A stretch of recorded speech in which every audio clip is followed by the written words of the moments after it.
Hello, everyone, and welcome back to our series on the Three Kingdoms.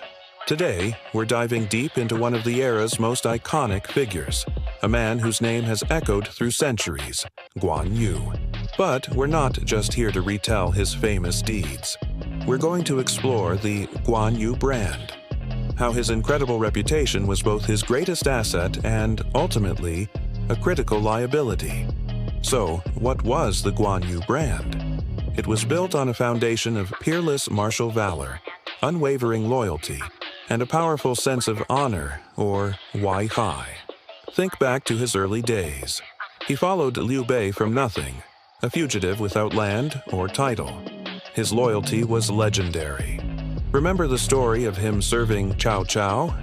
Even after being showered with gifts and titles, the moment he knew Liu Bei's location, he abandoned it all, rode 1,000 miles, and famously slayed 6 of Cao Cao's generals who stood in his way.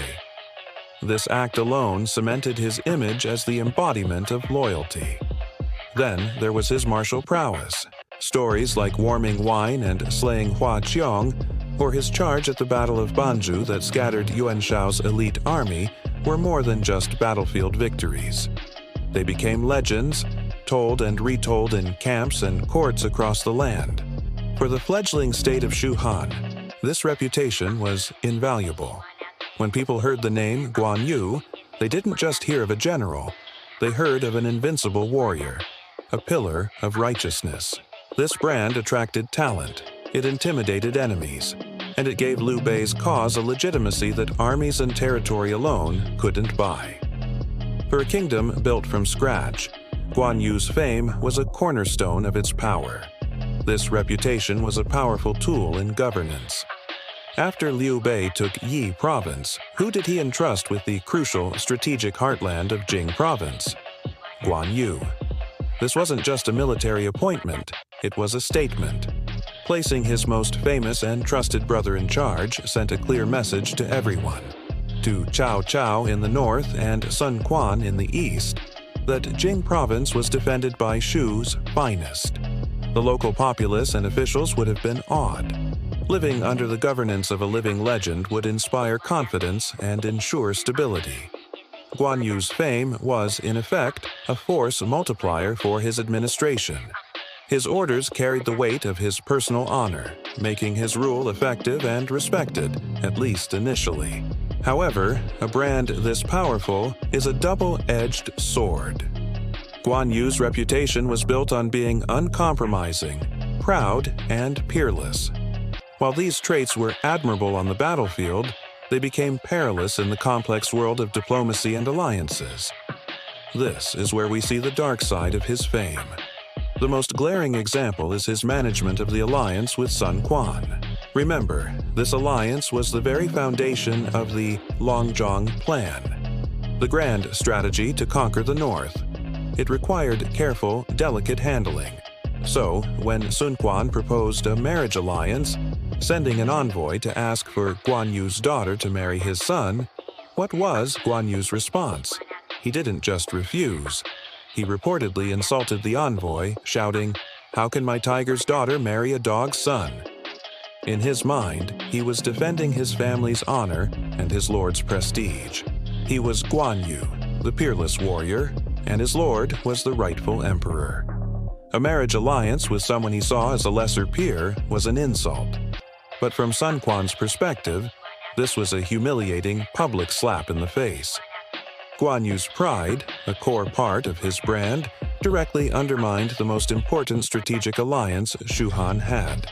He placed his personal honor above the state's geopolitical needs. This arrogance wasn't a one-time thing. There's the famous story of Ma Chao, the splendid general who had a reputation rivaling Guan Yu's. When Ma Chao joined Liu Bei, Guan Yu, stationed far away in Jing Province, wrote to Zhuge Liang. He essentially asked, "Who is this Ma Chao, and how does he compare to me?" He was ready to leave his post and travel to Chengdu just to challenge Ma Chao to a duel to prove who was superior. Zhuge Liang, the brilliant strategist, understood the danger. He knew the Guan Yu Brand. He wrote back a masterful letter, saying Ma Chao was a great hero, but he was in the same class as Zhang Fei. He was not, however, in the same league as the unrivaled and peerless Lord of the Beautiful Beard. Guan Yu was so pleased with this letter that he showed it off to all his subordinates. A crisis was averted, but it revealed a critical flaw. Guan Yu's ego, fueled by his fame, needed constant validation. He couldn't stand the idea of anyone being his equal. This mindset is dangerous for a commander responsible for a vital frontier. Now, let's turn to his final campaign, the Siege of Fancheng. This was the peak of Guan Yu's military career and the moment his reputation shone brightest. He led his army north, besieged Cao Cao's key fortresses at Fancheng and Xiangyang, and in a brilliant tactical move, took advantage of autumn floods to drown 7 of Cao Ren's relief armies. He captured the famed General Yu Jin and executed Pang De. At this moment, his might shook all of China. His name struck terror into the heart of the north. Records say that Cao Cao himself was so frightened that he seriously considered moving the imperial capital to get away from Guan Yu's threat. This was the Guan Yu Brand at its zenith, a single general, through sheer force of will and military genius, threatening to topple an entire empire. But here, his success, amplified by his reputation, became his undoing. His absolute confidence in his own abilities made him overreach. He stripped Jing Province of its garrisons, taking every available soldier for his northern campaign. Why? Because he was Guan Yu. Who would dare attack his rear? He had insulted Sun Quan, but he likely believed that the dog's son would not have the courage to cross him. He underestimated his enemies because his own legend told him he was invincible. And this is where the alliance he had so carelessly damaged came back to haunt him. While Guan Yu was winning glorious victories in the north, Sun Quan, nursing the insult and seeing an opportunity, made a secret pact with Cao Cao. His general, Lu Meng, feigned illness and then launched a surprise invasion of Jing Province, dressing his elite troops as simple merchants. The defenders of Jing, without their legendary commander and with their morale collapsing, surrendered almost without a fight. When news reached Guan Yu's army, it was a death blow. The soldiers, learning their homes and families were now under enemy control, lost all will to fight. Guan Yu's invincible army melted away. The hero who shook China found himself isolated, abandoned, and trapped. His final stand at Maicheng was a tragic end for a legendary warrior. The very pride and overconfidence that his brand was built on led him to neglect diplomacy, alienate his allies, and leave his base vulnerable. The reputation that had helped build Shu Han ultimately contributed to its most devastating loss, the loss of Jing Province and Guan Yu himself. In the end, the story of Guan Yu is a timeless lesson.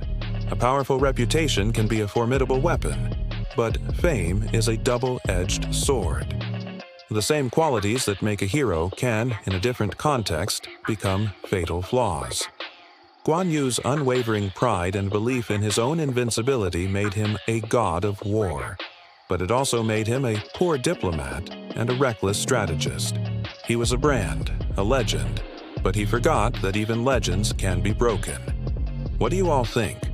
Was Guan Yu's fall his own fault, or was he a victim of circumstance?